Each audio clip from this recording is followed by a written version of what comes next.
Design with me চ্যানেলে আপনাদের সবাইকে স্বাগতম। যারা নতুন আছেন সাবস্ক্রাইব করে নিন। আজকের ভিডিওতে আমি দেখাবো কিভাবে খুব সহজে পেপার কার্ল ইফেক্ট তৈরি করবেন ফটোশপে।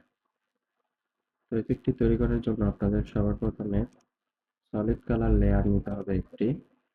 আমি সলিড কালার হিসেবে সাদা কালারটিকে নিচ্ছি এবং রেক্টেঙ্গেল টুলে গিয়ে একটি রেক্টেঙ্গেল তৈরি করবেন ঠিক এই ডান কোণা বরাবর এবং রেক্টেঙ্গেলটিকে অ্যাডজাস্ট করে নেবেন। এরপর ফিল কালারে গিয়ে আমি রেক্টেঙ্গেলটিকে একটি গ্রেডিয়েন্ট কালার দিব এবং গ্রেডিয়েন্ট কালার হিসেবে আমি এই ব্লু কালার গ্রেডিয়েন্টটি নিব এবং গ্রেডিয়েন্টের অ্যাঙ্গেল হিসেবে আমি -45 ডিগ্রি নিব।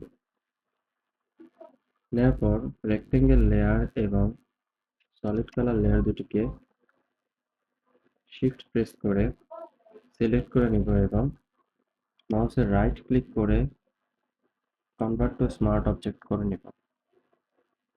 এরপর আমি কিবোর্ডের কন্ট্রোল টি প্রেস করে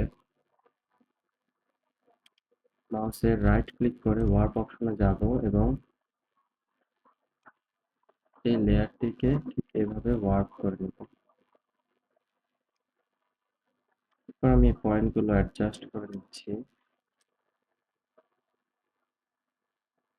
অ্যাডজাস্ট করা হয়ে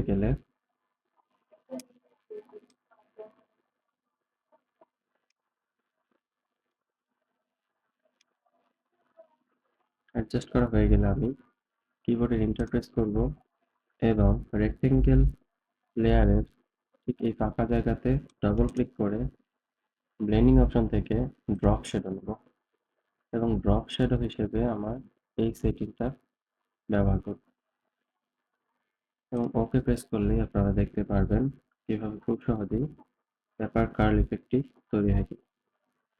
ভিডিও থেকে কিছু শিখতে পারলে চ্যানেলটিকে সাবস্ক্রাইব করুন। ধন্যবাদ।